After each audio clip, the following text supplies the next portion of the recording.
Un patron dans le même bureau que ses salariés.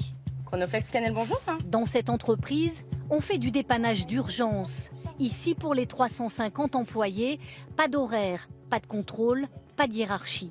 Ça s'appelle une entreprise libérée. Et dans les faits, ça donne ça. Beaucoup de souplesse, par exemple. Ce matin-là, il manque un technicien. Hervé Sanson troque sa berline d'agent commercial contre ce camion de chantier et le bleu de travail qui va avec. Il faut dépanner un client, donc on se change. On n'est plus commercial, on est technicien. Il remet les mains dans le cambouis. Aucun chef ne le lui demande et ça fonctionne. Notre entourage, on leur explique, il n'y a plus de chef et tout. C'est bien, ça va être la fête, vous allez faire n'importe quoi, vous n'avez plus envie de travailler. Et puis, non, mais en fait, on se responsabilise vraiment. Si l'activité ne tourne pas, c'est à cause de nous. Et si ce n'est pas le chaos, c'est qu'il y a une contrepartie. Ici, chaque employé touche un intéressement sur les bénéfices de l'entreprise et sur ceux de son équipe. Des performances consultables par tous, priorité à la confiance et à la liberté. L'homme qui a impulsé cette dynamique, c'est lui, Alexandre Gérard, le patron. Salut les gars. Bonjour. Voici comment il présente son entreprise. Là, on a plutôt une organisation conventionnelle, avec quelqu'un qui décide ou un groupe de personnes qui décident et qui va expliquer aux gens qui font le boulot comment on fait le boulot.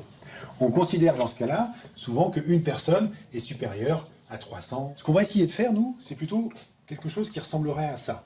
Plutôt une pyramide plate et inversée, où les gens les plus importants de l'organisation, eh bien, ce sont ceux qui créent la richesse. Nous, on va être plutôt là pour les aider à grandir, un petit peu comme des jardiniers.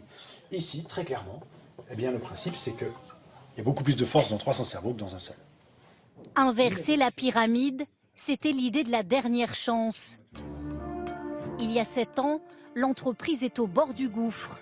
Alexandre Gérard réunit ses salariés, écoute leurs idées. Il décide alors de leur donner le pouvoir et de supprimer le management intermédiaire. Miracle, le chiffre d'affaires bondit de 50% en 6 ans. On est dans les travaux publics, qui est un secteur d'activité assez touché par la crise en ce moment. Et malgré tout, on arrive à embaucher des gens et à développer l'entreprise. Pour certains, ça s'est fait dans la douleur. Lui est passé de directeur commercial à animateur d'équipe. Pas facile à digérer. On vous dit, voilà, tu laisses les autres décider. Moi, ok, je laisse les autres décider. Mais sauf qu'à un moment donné, si les autres décident, moi je fais quoi? Autre exemple, plus surprenant encore. En Belgique, à la sécurité sociale.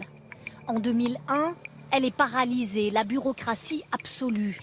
Alors on abat les cloisons, on supprime la hiérarchie, les employés s'organisent eux-mêmes.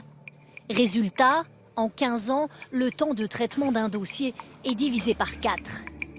Je pense que la liberté et la responsabilisation, c'est ça qui a changé beaucoup chez nous et qui amène comme des résultats certainement et je pense aussi du bonheur. L'entreprise libérée. Quand Alexandre Gérard l'évoque devant d'autres dirigeants, il y a les convaincus et les sceptiques. Il est confiant sur l'avenir, mais comment faire sans les 3 ou 10% ou 15% de gens qui vont bloquer le système? Moi, c'est ça ma question.